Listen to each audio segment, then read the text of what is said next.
Lux presents Hollywood.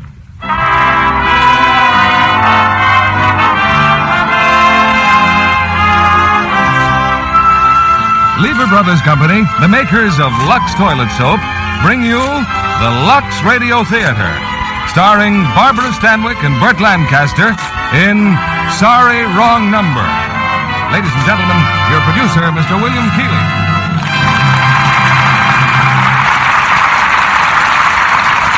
Greetings from Hollywood, ladies and gentlemen. Tonight's play reverses the usual relation between radio and motion pictures.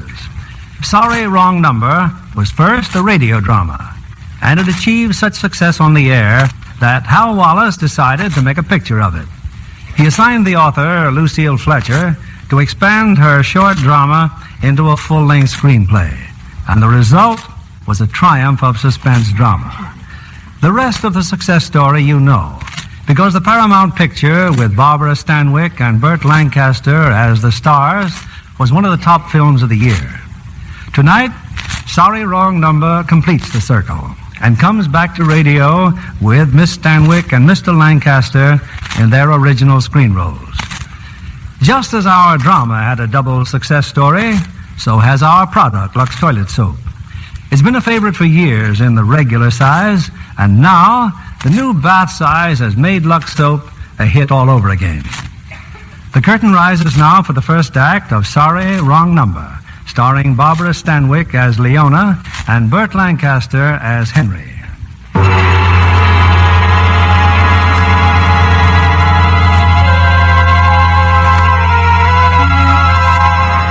In the tangled network of a great city, the telephone is the unseen link between a million lives, servant of our common needs, confident of our inmost secrets.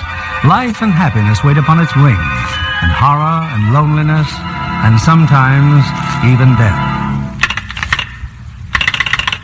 Operator.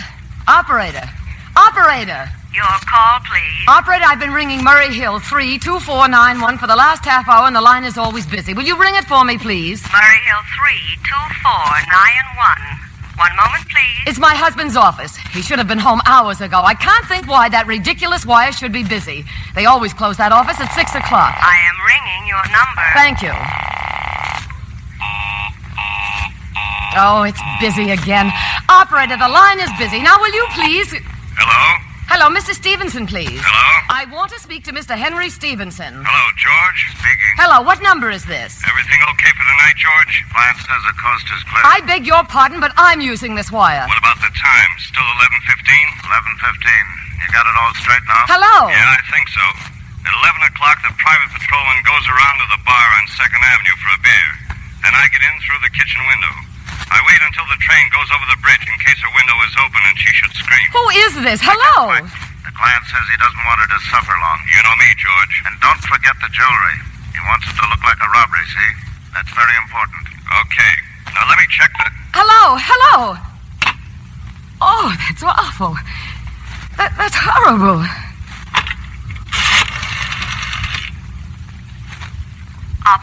Operator, you just gave me a wrong number. I was calling Murray Hill 32491, but instead I was cut into some other number that you dialed.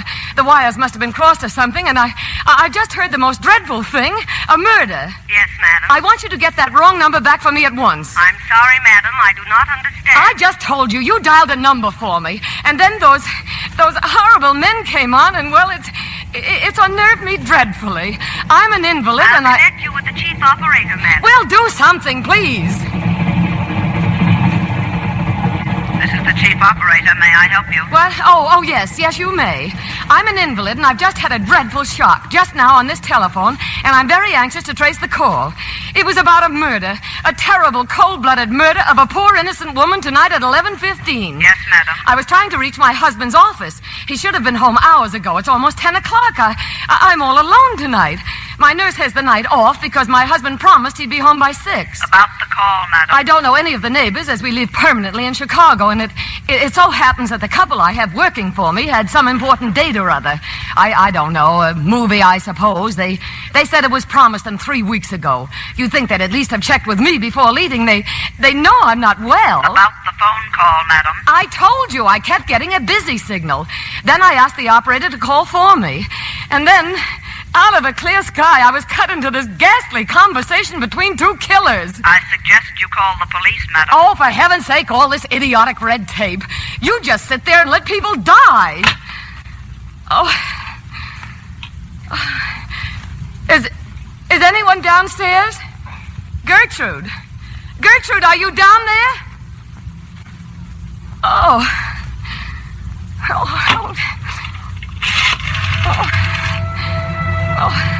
Operator. Give me the police.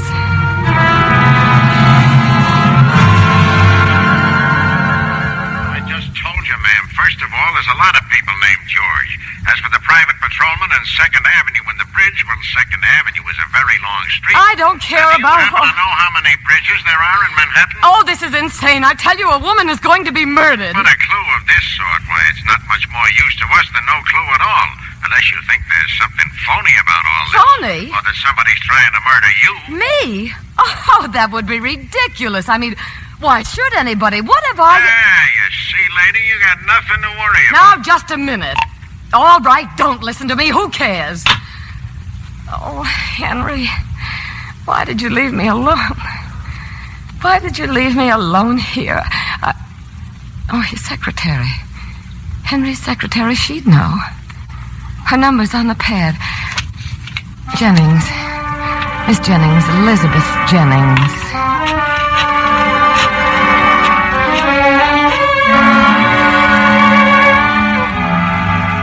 Why, no, Mrs. Stevenson. I haven't any idea where Mr. Stevenson is. He was supposed to be home hours ago. Well, that's odd, isn't it?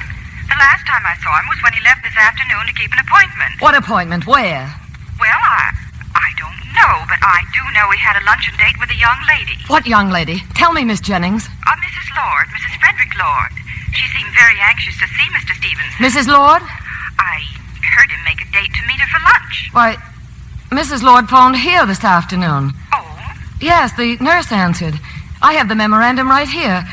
Mrs. Lord, 4:50 p.m. I'm afraid that's all I know, Mrs. Stevenson. But I'm sure it's nothing to worry about. Mr. Stevenson's so devoted. He speaks so beautifully of you. Well, if there's anything I can do... No, thank you, Miss Jennings. I do hope I haven't let a cat out of the bag. Good night, Miss Jennings. Mrs. Lord, a young lady, she said. Lunch and gone all afternoon. Hello? Mr. Stevenson, please. He's not in. Who's calling? It's Mr. Evans again. Do you know where I could reach him? I'm sure I don't know where Mr. Stevenson is. Call back later. Would 15 minutes be all right? I haven't much time. Yes, 15 minutes. And if he should come in, the name is Evans. It's very important. Yes, I'll tell him. Mrs. Lord, telephone. 4:50 p.m.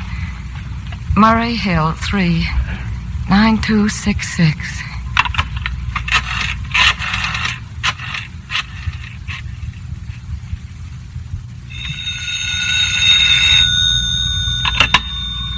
Hello? Is Mrs. Lord in? This is Mrs. Lord. Who's calling, please? Mrs. Henry Stevenson. It so happens my husband hasn't come home this evening. I thought perhaps you might give me some idea as to where... Yes, but I can't talk now. I can't hear you. Could I call you back? Call me back? Why? Is anything wrong? Leona, this is Sally. Sally Hunt. Sally Hunt? I'm sorry if I sound ridiculous, but I can't talk now. No, wait. If you're the Sally Hunt I used to know... I'll call you back as soon as I can, Leona. Hey, Sally, who was it? Just one of the girls, dear. She wanted a recipe. Hey, Joe would like a bottle of beer. You got any on ice? Oh, no, I'm afraid not. I'll run down to the store. Thanks, honey. And hurry back. Joe is dying.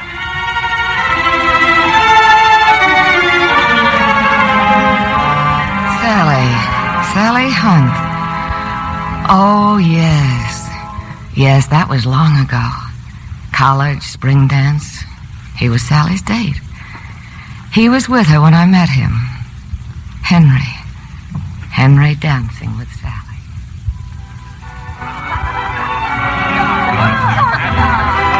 Hello, Hello, Leona. This is Mr. Henry Stevens. Hello, Henry. Well, can I cut in? If you don't mind, miss, where I come from, it's the man who does the picking. All right, go ahead. Look, why don't you get somebody your own speed? I'm sure there are better dancers around. Oh, you'll do all right, Henry. Leona knows her way around the floor. Thank you, darling. Well, Henry, let's dance.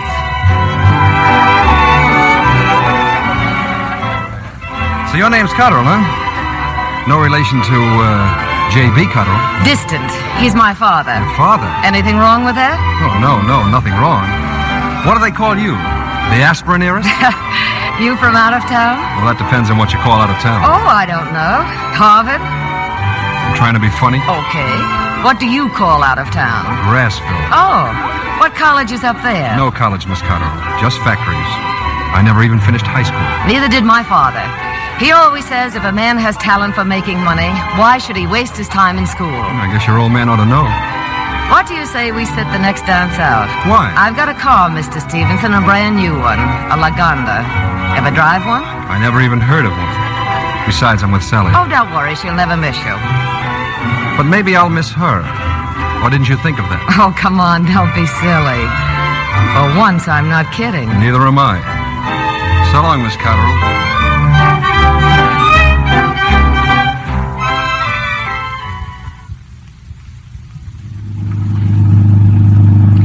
Well, Henry, it took me a few days, but I finally got you in my car. How do you like it? Fine. Only we don't go together. It's a lot easier to see you here than, well, with Sally Hunt. I'd never put the two of you together in a million years. Why not? Oh, you're both so different. You belong in different worlds. Yeah. What are you stopping for? Why not? It's nice here. Sure, it's nice here. Take a look. This is Grassville. Stick around a few years and then see how much you'll like it.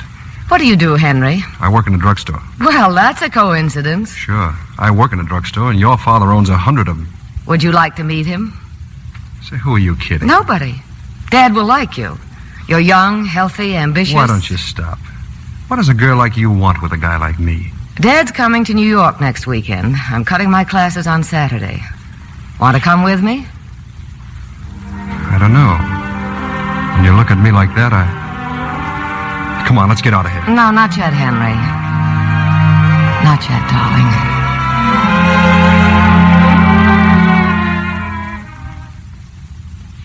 Sure, I like him, honey, but he's nobody, Leona. And what has he got? Nothing. And what did you have, Dad, when you started? Besides, I thought you said he was sort of engaged to that girlfriend of yours, that Sally something. Oh, that's all over with. Dad, I love him. Love him? Oh, come on. If I really thought you did, you know I'd be the first one. Oh, no. Don't start telling me that. Leona, what's the matter? You make me laugh. What does it really matter to you if I love Henry or not? All you want is for me to stay here with you for the rest of your life. You're afraid of losing me. Haven't I always let you do anything you ever wanted to do? But marriage is something else. I've worked hard. I built up a big business just for you. And you yourself wouldn't want to see some worthless clock of a husband, a guy who Let doesn't me alone. Leona, you don't please. care about me. You're thinking only of yourself and your business. You're hateful, selfish, and hateful. Leona, stop it, dear. You'll make yourself sick. And what again. good is your wonderful money and your wonderful business if I'm dead? Yes, that's what you want to do, drive me into my grave. You don't care just as long as your business is safe. How can you say things like go that? away. Don't touch me. Don't you dare touch me. Darling, listen to me. I didn't mean to. Oh. Look, we'll talk it all over again as soon as... Oh. Leona. Wilson! Wilson, quick, call a doctor.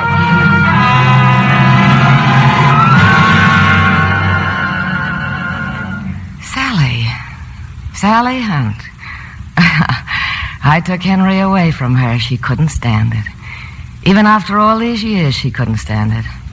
Going to him today, seeing him in his office. Hello? Leona, this is Sally again. I'm sorry I had to be so mysterious before, but I just couldn't talk at home. My husband was there. Well, this is all certainly rather odd, to say the least. Oh, this whole thing must seem very peculiar to you, Leona. Hearing from me after all these years. But I had to see Henry again today. I've been so worried about him. Worried? About what? Well, my husband, he's with the district attorney's office. And a couple of weeks ago...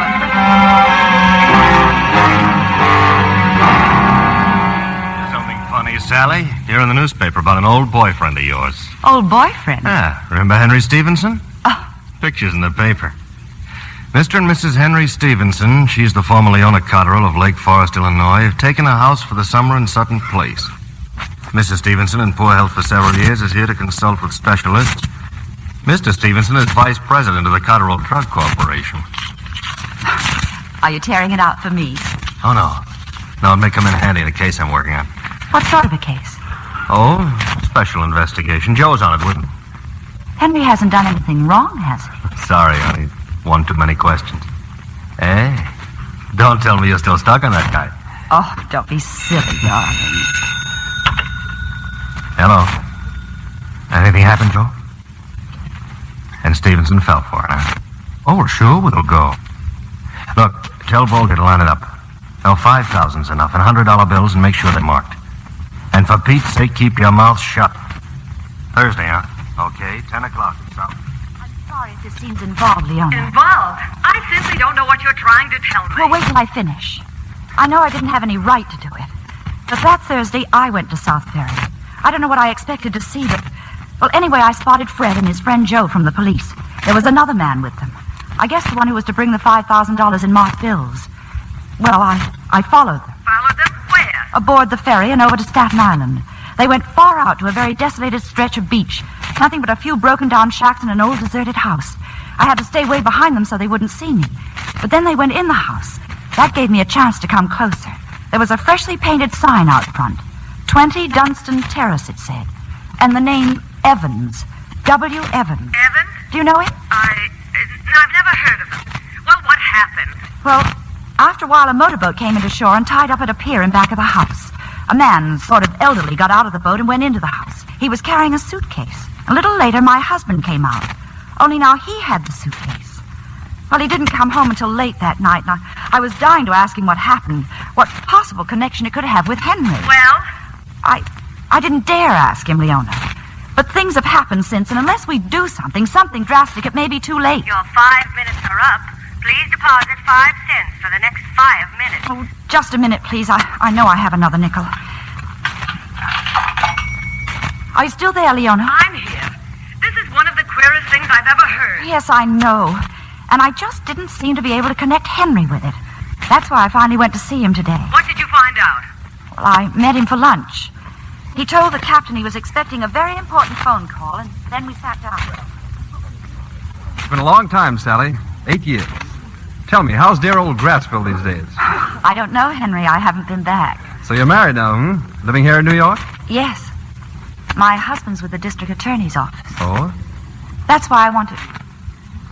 Henry, what I'm trying to say is this. A few days ago, I saw a picture of you in the newspaper. Vice president now. Sounds beautiful, doesn't it? Biggest drug business in the country. I was sorry to read that Leona isn't well. Yes. Chicago doctors don't seem to know just what it is. Her trouble, I mean. Henry, what do you do in the drug business? Push buttons, like all other vice presidents. Oh, but I'm serious. So am I. I'm almost as important as the office boy. Don't mean to be inquisitive. I only mean this for your own good. Mean what for my own good? Well, yesterday, my husband was making out a report... We have your phone call, Mr. Stevens. Oh, thanks. Excuse me, Sally. I'll be right back. Well, I waited a while, Leona. But Henry didn't come back, and then deposit 5 cents for the next 5 minutes. Operator, but I haven't been talking 5 minutes. I deposited another nickel only a couple I am sorry, madam. Please deposit another 5 cents. But I haven't any more change. Hello. Leona, I'll have to call you back. But I only wanted to say that Henry never came back to the table and that he is in trouble. Fred's been talking to the police. I've heard him mention Henry's name over and over again. And there's someone else in it, too. That man called Evans. Your 5 minutes are up, madam. Waldo Evans. He owns that house on Staten Island. I am sorry, madam. I will have to disconnect you. Reverse the charges. Put them on this phone. Operator!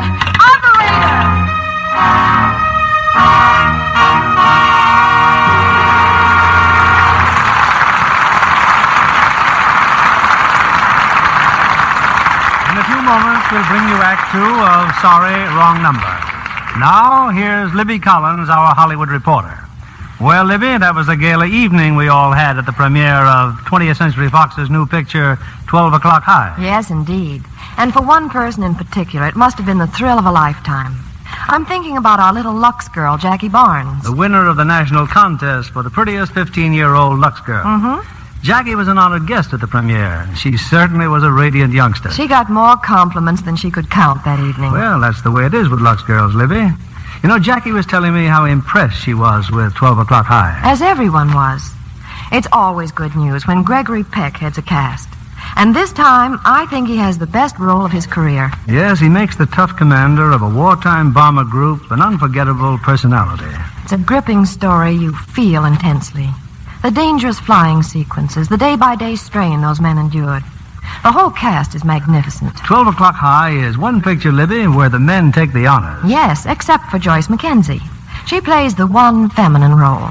Makes her debut in pictures as the Army nurse. There's another lovely Lux girl. She is indeed, John. Like so many successful young actresses, she finds Lux toilet soap gives her complexion just the care it needs.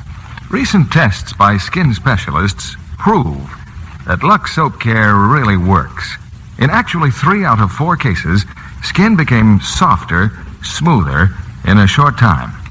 No wonder Lux toilet soap is the leading beauty soap not only in Hollywood, but all over the country.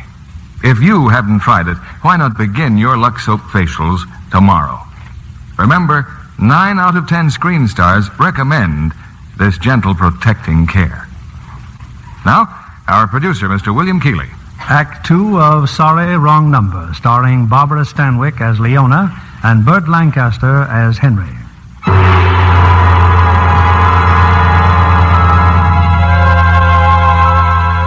It's a moment or so later. Through an open window, the night air drifts slowly in Leona's window, heavy with the heat of a New York summer. Leona lies motionless on the bed, and the sounds of the night become magnified. The tugboats on the river, the hum of distant traffic, the muffled roar of a train passing over a bridge, and then suddenly...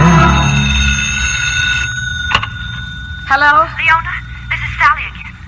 Can you hear me? I can hear you. I'm calling from the subway station. The stores around here are all closed. I've just been home, Leona, and some more has happened. That house on Staten Island, the one I told you about? Well, it was burned down this afternoon. The police have captured 3 men, but this Waldo Evans escaped. But who is Waldo Evans? And for heaven's sake, what's his connection with my husband? I still don't know, Leona, but I do know the whole thing has something to do with your father's company. Oh, that's absurd. My father called me from Chicago this afternoon. He never mentioned a word. Now, look. Who's been arrested and why? 3 men, and I don't know why. And why do you think Henry's one of them? I didn't say that. I only know that somehow he's terribly involved. Did anyone say he was going to be arrested? No, not exactly. Then what are you talking about? Why are you calling me like this? Are you still jealous that I took Henry away from you? Can't you bear to see me happy? Can't you stop telling lies and making trouble even now? Leona, I can't talk anymore. Then I'm right. You are just trying to make trouble. No. Fred and Joe, they're coming down the subway platform. If my husband should see me here... Leona, I've got to hang up. Hello? Oh.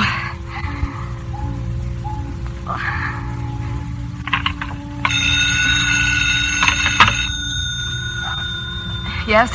This is Western Union. We have a message for Mrs. Henry Stevenson. This is Mrs. Stevenson. The telegram is as follows. Darling, terribly sorry, but last minute remembered annual drug convention tomorrow in Boston. Taking next train out, back Sunday morning. Oh. Keep well. All my love. And signed, Henry. That is all, madam. Do you wish us to deliver a copy of the... Oh, no. Then I wait till the train goes over the bridge in case her window is open and she should scream. Defiance says the coast is clear. I got your message, George. Everything okay for tonight? Henry is in trouble. Desperate trouble. Darling, terribly sorry. Taking next train out. Back Sunday morning. Then I wait till the train goes over the bridge. Then I wait till the train goes over the bridge.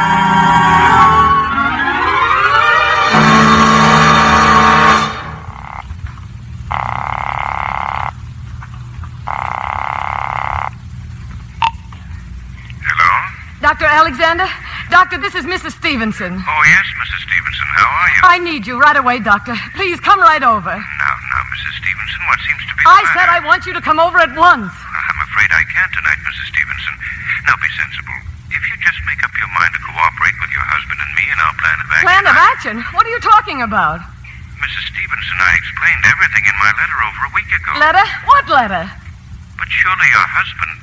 Hasn't he spoken to you, Mrs. Stevenson? About what? Look, You try to compose yourself now, and perhaps we can discuss it tomorrow. We'll discuss it now. Do you hear me? Now, this very minute. Well, if you insist upon knowing.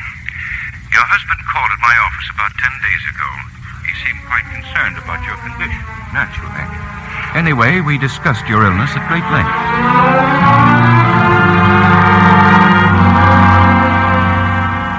Still a puzzle to me, Doctor.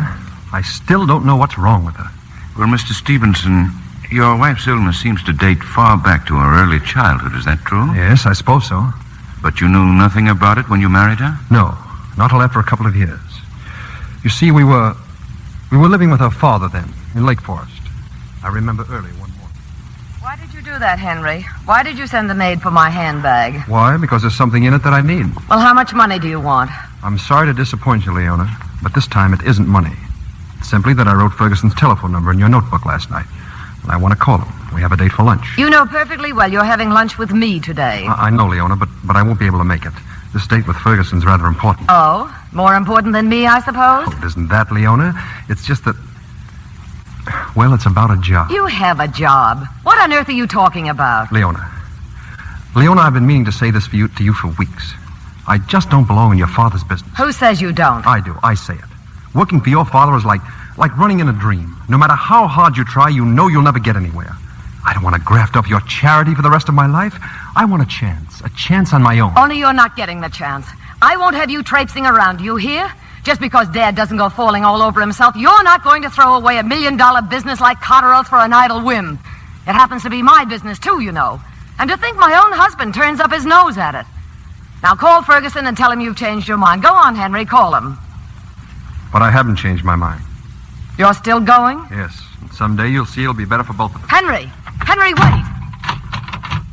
Now, that's a little silly, isn't it? Locking the door? You're not going, Henry. Not as long as you're my husband. Oh, come on, Leona. Give me that key. You can't do it. You can't do this to me. Nobody's ever done it. Nobody. Will you please stop and give me that key? Henry, please. If you love me at all, Henry, I beg you. I'll talk to Dad. I'll do anything. Anything you want, only don't leave me. Don't go away. Give me that key. No, I won't. Oh, Henry, you're hurting. Henry, please.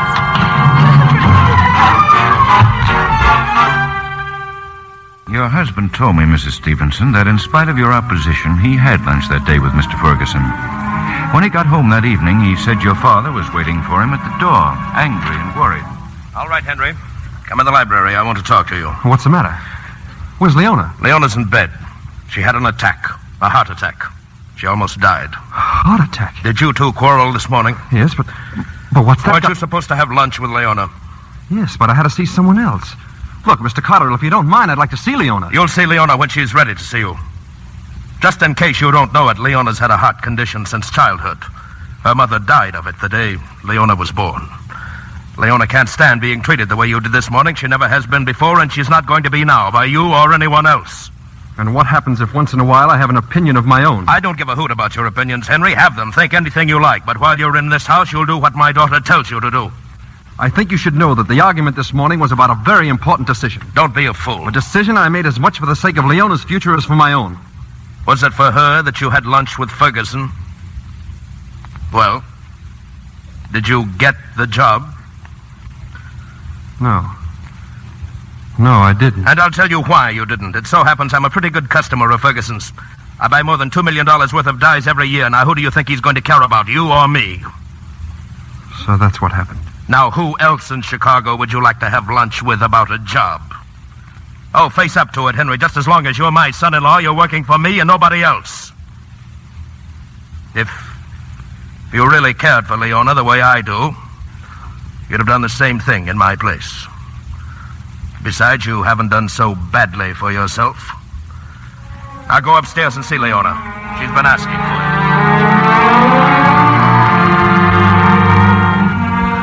Well, Mrs. Stevenson, as I say, we discussed all these things in my office 10 days ago, your husband and I. I asked Mr. Stevenson how long this heart attack of yours lasted. Oh, she got well right away, Doctor. Maybe I should have pulled out then and there. But I didn't pull out. Somehow I couldn't. Her father wasn't altogether wrong. I hadn't done too badly for myself. Anyway, from that time on, I began to compromise. always with the hope that somehow, someday I'd win out on my own. But it wasn't long before we were right back where we started. Another attack? Yes, sir. I remember one day in particular. I had an idea that I hoped might help the situation.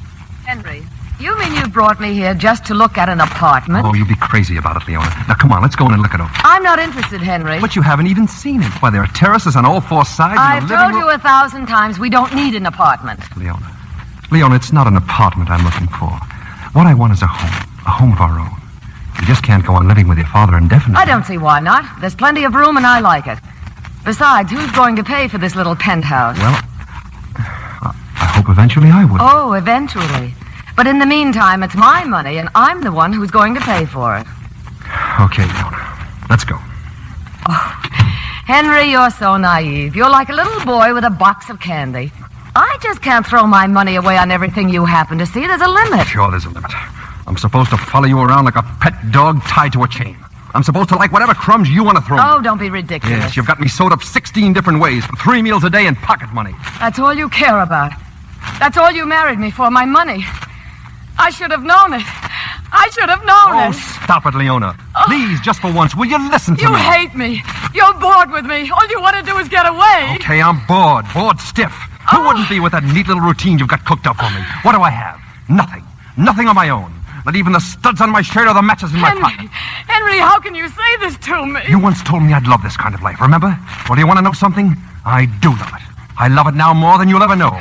But I want to be my own boss, profiting by every bit of it, not just a stooge on the outside looking in. Henry, get me some water. Quick. Listen to me, Leona, please. Oh. It isn't that I want to be without you. I could love you still if only you'd try to understand. Henry, my purse. Henry, the pills in my purse.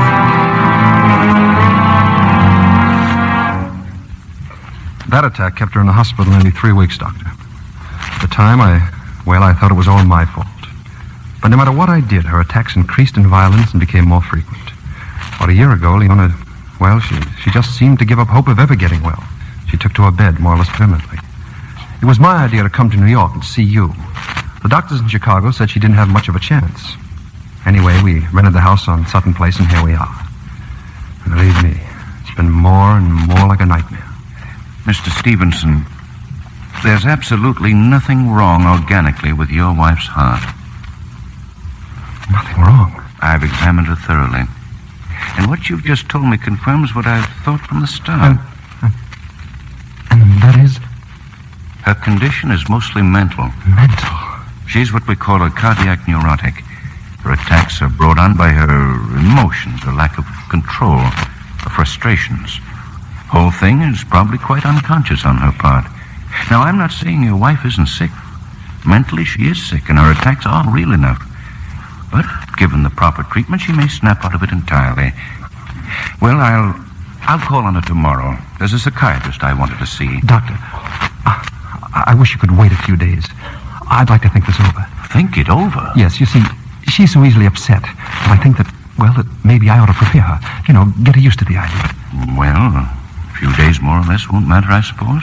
Unless you wanted to write her a letter. It might make it easy for her to take, and it would give me more time to talk to her. Well, it's an extremely delicate matter, Mr. Stevenson. But if you think you can manage it, let's try it that way. Give me a ring in a couple of days. Meanwhile, I'll write the letter. Thanks, Doctor. Thanks for everything.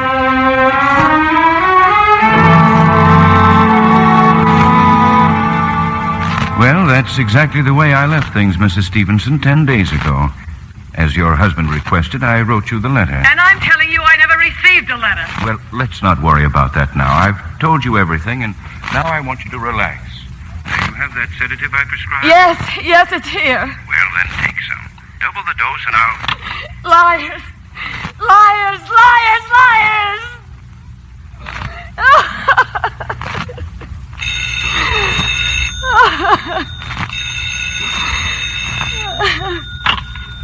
Hello. Mrs. Stevenson? Who is it? This is Mr. Evans. I've been trying to get you, but your line has been busy. Has Mr. Stevenson come home? No, he isn't here. He won't be back until Sunday. And will you please tell me what this is all about? Why are you calling him? Who are you? I've already told you, Mrs. Stevenson, and I'm very sorry if I've annoyed you. But there are names and addresses that are very important for Mr. Stevenson to know. So if you'll be good enough to take the following message... What are you talking about? I can't take any messages now. If you'll please tell Mr. Stevenson that the house at 20 Dunstan Terrace has been burned down. I burned it down. You what? Also, that I do not believe it was Mr. Morano, the name is spelled M-O-R-A-N-O, who betrayed us to the police. And since Mr. Morano has been arrested by the district attorney's office, there is no necessity for the money now. Oh, this is fantastic. What money? Who's Morano? Thirdly, tell Mr. Stevenson that I escaped, and I am now at the Manhattan address. However, I do not expect to be here after midnight. If he wishes to find me, he may call me at a phone number, Bowery 2-1000. And now, if you'll be so good as to repeat the message... You're insane. Do you realize I'm a terribly sick woman? I'm very sorry for you, Mrs. Stevenson. I don't know. Perhaps it would be better to tell you the true facts. I mean now, before they are gobbled by the police. Maybe then you'll understand. But if you're ill... I don't know what or whom to believe. So much has happened to me tonight. And I'm sick. My doctor says I'll tell you all I know, Mrs. Stevenson. Well, tell me then. Tell me. It started over a year ago, at your father's factory in Chicago. You see, Mrs. Stevenson, I had worked in your father's company for many years. I'm a chemist. Anyway, late one afternoon, your husband walked into the laboratory and he...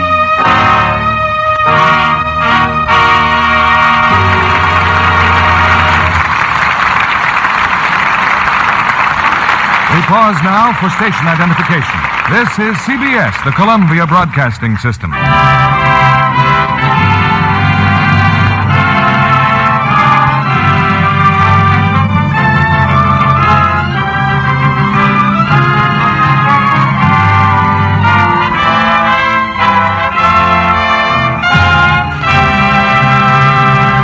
In a few moments, we'll continue with Act 3 of Sorry, Wrong Number. Our guest tonight is Barbara Ann Knudsen, young Paramount starlet. Aren't you glad, Barbara, you were present at a certain little theater production one evening? A lucky evening for me, Mr. Keeley. A talent scout saw me, arranged for a screen test, and here you are in picture. Yes, and from now on I'm going to work like mad. Oh, it must be wonderful to be a great actress like Olivia de Havilland. Well, I gather you've seen her new picture, The Heiress. Not once, but 3 times. I can understand why the New York motion picture critics gave Miss de Havilland the award for the best performance of the year. And how did you like Montgomery Clift as the money-conscious suitor in The Heiress? He's splendid, so dashing and romantic, too. And Ralph Richardson as a stern father is simply perfect. Do you remember the scene where he compares his unpopular daughter with her sought-after cousin? Oh, yes. The party scene where Mona Freeman is the reigning belle. She's like a Dresden doll, so blonde and dainty. Those lavish costumes of the crinoline era suit her beauty very well. Yes, Mr. Kennedy. And she's just as delicate and lovely in real life. Always so beautifully groomed. Real Lux loveliness, huh? Exactly. Mona Freeman gives her complexion daily Lux soap care, and she's really keen about the new bath size cake. 9 out of 10 screen stars say they're delighted with this new product of Lever Brothers Company. For a luxurious, refreshing, relaxing beauty bath, you simply can't buy a finer soap. That's the way I feel. I love the nice fragrance it leaves on the skin. Thank you, Miss Barbara Ann Knudsen. Women who use the generous new bath-size Lux toilet soap will agree. Its rich, abundant lather and delicate flower-like fragrance make a wonderfully refreshing beauty bath. So, for all over Lux loveliness, why not get the satin-smooth bath-size Lux toilet soap tomorrow? Here's our producer, Mr. William Keeley. The curtain rises on the third act of Sorry, Wrong Number, starring Barbara Stanwyck as Leona and Burt Lancaster as Henry.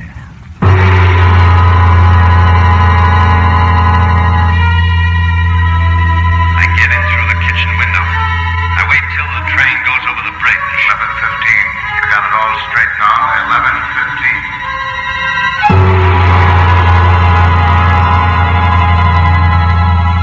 The clock on the table says 10 minutes to 11 o'clock. But Leona Stevenson, clutching the telephone, listens with mounting bewilderment and fright to the voice of a man named Waldo Evans. Yes, Mrs. Stevenson. Your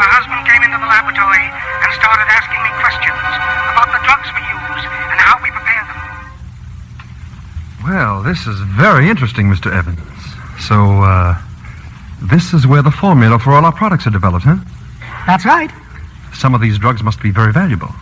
Oh, yes, Mr. Stevenson, very valuable. See. And, tell me, what do you do with them? Why, they go into the various Cotterell products, sir. Mm-hmm. And, you're the man in charge here, huh? Yes, sir. I see. Well, thanks for your time, Mr. Evans. I was just curious. Thank you, sir. Good night, Mr. Stevenson.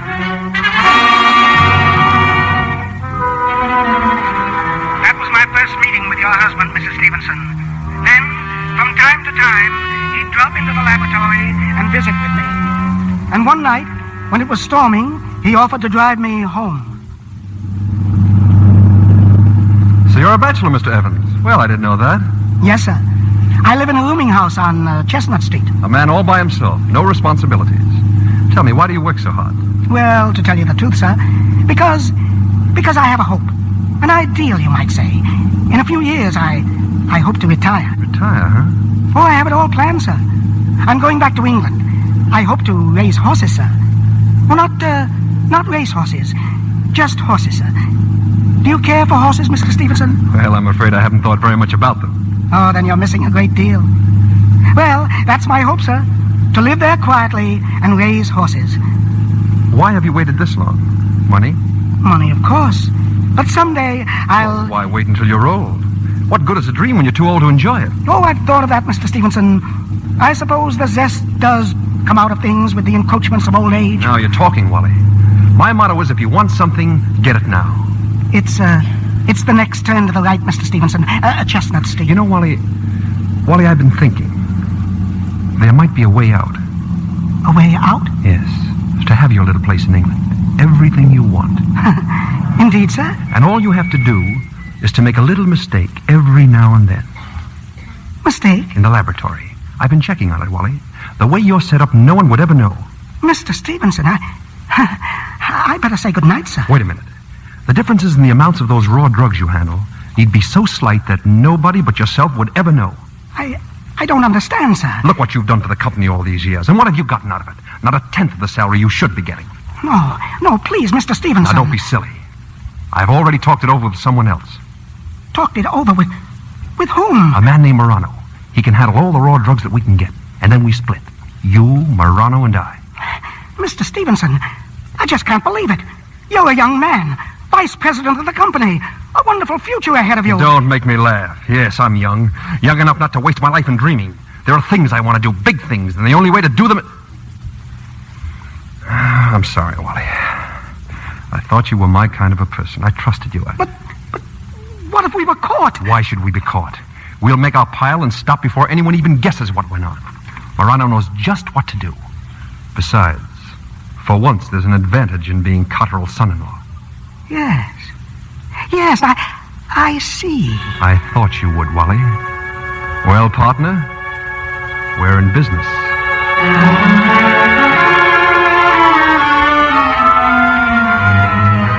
And so we started, Mrs. Stevenson. A systematic plan of robbing your father's company. By September of last year, I had banked the sum of $7,500. But then, I received a memorandum from the personnel office. Will you please stop your whining? Didn't you read the memo? You're not fired. They're simply transferring you to the New Jersey plant. But they must suspect. This is a warning. I'm sure of it. I'm through, Mr. Stevenson. Look here, you old fool. We've been stooges up till now. Morano's played us for suckers. This is our chance to get rid of him. That transfer of yours is just what I've been looking for. I don't understand. Look, I'll tell Morano you've been fired, that the deal's all washed up. Meanwhile, you're back there in New Jersey. We'll operate on our own, and we'll split Morano's share between us. But I'm just a chemist, Mr. Stevenson. I don't know anything about disposing of drugs. But I do. I know all about it. Now listen. The Cotterell plant in New Jersey is in Bayonne. And just across the bay from Bayonne is Staten Island. I happen to know a little about Staten Island. About 6 weeks later, we began operations, Mrs. Stevenson, on Staten Island, New York. Our headquarters was an old abandoned house, 20 Dunstan Terrace. There, twice a week after work, I would come from your father's plant in Bayonne. And there, Mr. Stevenson would telephone me or mail me his instructions from Chicago. A little over 3 months ago, Mr. Stevenson arrived in New York. A few nights later, When I went to 20 Dunstan Terrace, I found that your husband was not alone. Come right in. We've been waiting for you. Wally, this is Morano. Morano? You didn't expect me, did you, Mr. Evans? Well, neither did Mr. Stevenson. But here I am. You see, I have ways of finding things out. For instance, ever since the two of you broke off our present little association in Chicago, I find you've accumulated a rather large bank account. Am I right? What about it? I'm warning you right now, Morano. Don't you try any funny business. Relax, Mr. I'm warning you. I said relax. Sure, you're a big, strong guy, Mr. Stevenson, but mussing me up won't get you anywhere. You see, I merely represent an organization. But we had what you might call a board meeting, and the vote was 7-1 against you. Now, that's pretty serious. That's like a death sentence. Oh, cut it short, Morano. What do you want? Mr. Stevenson, please give them what they want. Mr. Morano, you can take everything I've got. Shut up. Now, if you were to turn back what you've accumulated, Mr. Stevenson, and pay us $200,000 for our injured feelings, I might get the board to reconsider their decision. You know as well as I do I don't have that kind of money. But you have such wonderful connections. A millionaire father-in-law, a very rich wife. Yes, a lot of good that does. Why do you suppose I went into this racket? But I thought I read somewhere about your wife being sick. Very sick. What about it? Well, she has life insurance, hasn't she? Made out in your name? Now, I'm pretty sure the board would give you, say, 90 days to raise the money on something like that. Why 90 days? Isn't that what the doctor in Chicago said? She wouldn't get better? Yes, that's what he said, but... What's that? Oh, just a little IOU to make it legal, you see. Everything can be straightened out without any trouble, without any rough stuff. But suppose something happened, and my wife didn't. I mean, if she got better. I wouldn't worry about that, Mr. Stevenson. You've got a doctor's word for it, haven't you? They know their business. So here, take the pen and sign the piece of paper.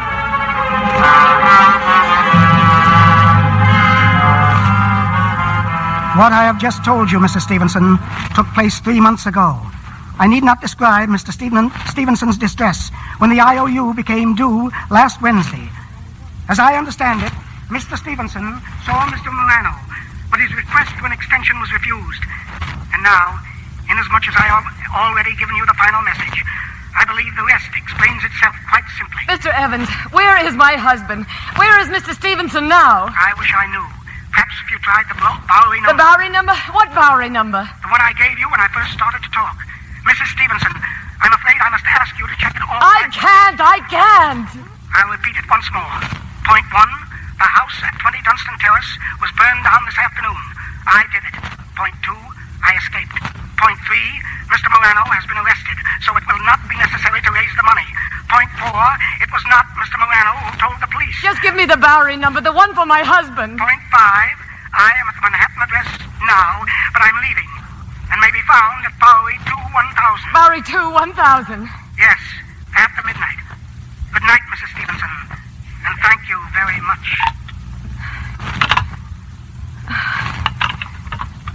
Bowery 2-1000. Bowery 2-1000. Oh, Henry. Oh. Bowery 2-1000. Is this Bowery... Is Mr. Stevenson there? Mr. who? Stevenson, Mr. Henry Stevenson. I was told to call by a Mr. Evans. Just a minute, I'll see. Stevenson? Yes, Stevenson. Hold on.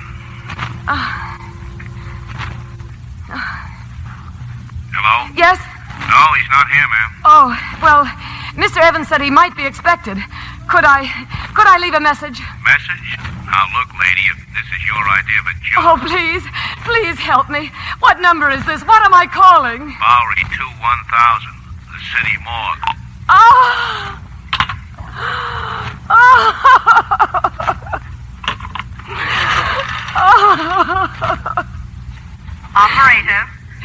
Operator. Police! Give me the police quickly. I will ring the police department. No, wait a minute. Give me the hospital. I can't be alone. It's 11 o'clock. Hurry, please. It's 11 o'clock. One moment, please. Operator, I can't hear you. Are you calling the hospital? Operator. Bellevue. Is this a hospital? Yes. I want the nurse's registry. I want to hire a trained nurse immediately for the night. I am sorry, but this is a city It hospital. doesn't matter. I've got to have a nurse. I understand that, madam. I'm sick and I'm all alone. All alone in this horrible empty house. I overheard a conversation, a telephone conversation about a murder. A murder to be committed at 11:15. I don't know what's happened to my husband. If something isn't done, I'm afraid What was that? What was what, madam? That clicked just now on my telephone. As though someone had lifted the hook off the extension downstairs. I did not hear it, madam, and if you were... Well, I did. There's someone in this house. There's someone downstairs. And they're listening to me now. Who is it? Who's down there? Oh. Hello? New Haven is calling Mrs. Henry Stevenson. Is she there? I can't talk now. Call back later. I have a person-to-person call from Mr. Stevenson. Do you not wish Did you to say accept Mr. the call? Stevenson? Mr. Stevenson from New Haven? Do you wish to accept a call, madam? Oh, yes, yes. One moment, please. Here's your party, sir. Hello, darling? Henry, where are you? Well, I'm on my way to Boston, dear. Stopping off between trains in New Haven. Didn't you get my wire? Yes, I got it. I was sorry I couldn't reach you by phone before I left. But of course, I knew you'd be all right. Well, I'm not all right. There's someone in this house, Henry. Right now, I'm sure of it. Now, honey, how could there be? Don't tell me you're still alone. Well, of course I'm alone. Who else could be here? You promised to be home at 6 o'clock. I know, Leona, but I thought I explained to the telegram. I've been alone for hours. I've been afraid of every kind of horrible call. And Henry, I want you to call the police. Do you hear me? Tell them to come over at once. Now, honey, you know you're perfectly safe. The doors are all locked and there's a private patrolman. You're right in the heart of New York City and the phone's there at your bed. Henry, what do you know? What do you know about a man named Waldo Evans? Evans? Why? Why do you ask? I had a long talk with him just a little while ago about you. About me? Well, what about me? Oh, he told me some terrible things. Some of it sounded insane, but some of it, maybe it was true. You mustn't listen to every crackpot that calls you up, dear. Now just try to forget about it. He said you'd been stealing from Dad's company. Is that true, Henry? Leona, of course it's not true. Well, he left some kind of a message for you that the house on Staten Island had been burned down and that the police knew everything and that Morano had been arrested and Henry, are you still there? Yes, I'm here. They said you were a criminal, Henry, a desperate man. And Evans said you wanted me to die. Leona. And that money, Henry, that money those people wanted, why didn't you ask me for it? Why, I'd have given it to you gladly if it would have saved your life. I'll give it to you now if it isn't too late. That's all right.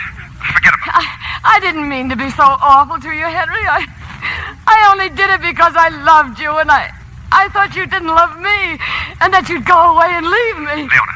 Yes? I want you to do something for me. Will you forgive me first, Henry, will you? I want you to try to get out of bed. Please, Henry, please. Leona, listen to me. I try to get out of bed. I can't get out of bed. You've got to.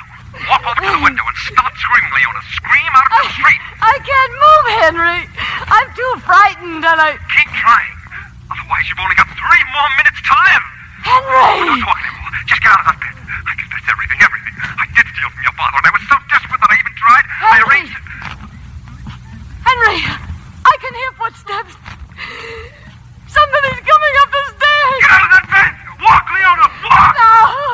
No, I can't. Henry! Oh, Henry, save me! The train! I can hear the train. It's near the bridge, and Please, Leona, wait for them to get me. They'll know. They'll find out from Morano. Oh, no! No, please don't. Oh, please. Please, I'll give you anything. Please, no.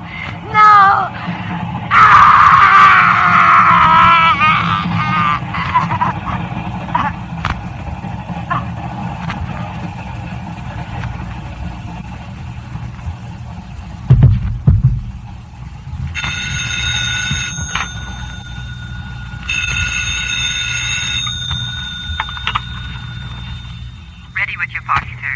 Leona! No! Leona! Sorry. Wrong number.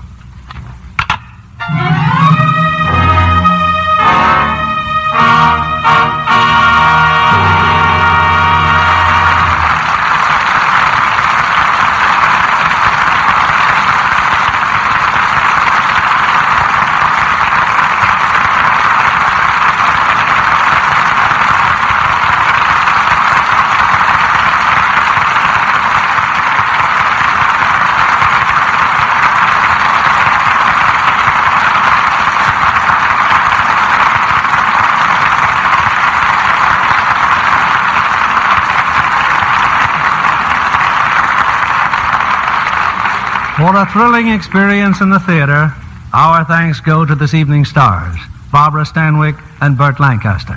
They're coming down stage now for a curtain call. You know, it's good to have you both back. And it's nice to be back. Bill says you got him in bed with the audience, Barbara. In what way? Well, we keep getting letters asking why you haven't been here for so long.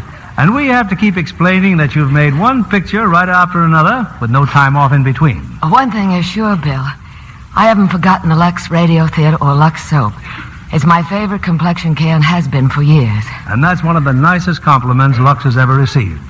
Barbara, tell me if you can. Isn't she wonderful? I sound like How Andy many... Devine. She says she sounds like Andy Devine.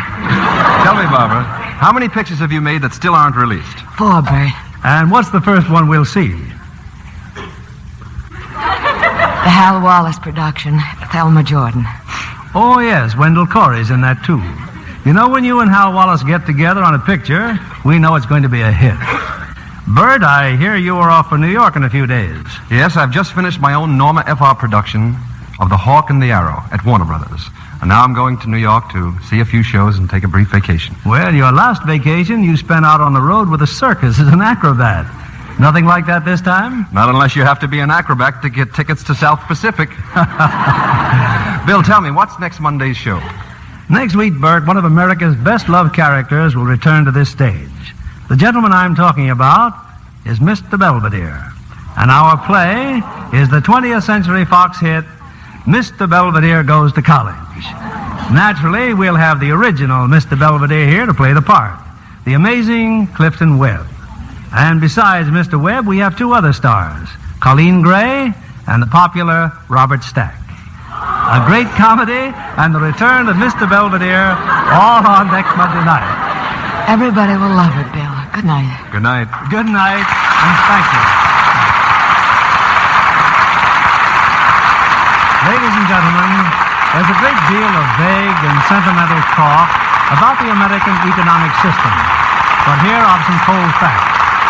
Since 1910, we have increased the income of each household from $2,400 to about $4,000. And the figures are in dollars of the same purchasing power. We've done it by increased production, and yet we work 18 hours less each week for this extra money. This is the miracle of America.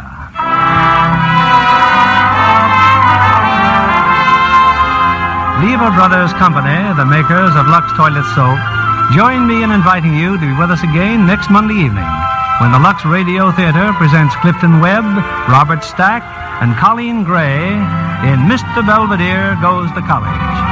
This is William Keeley saying good night to you from Hollywood.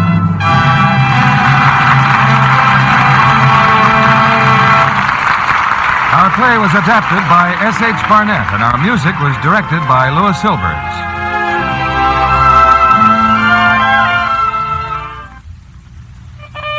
Here's a fashion flash from Hollywood.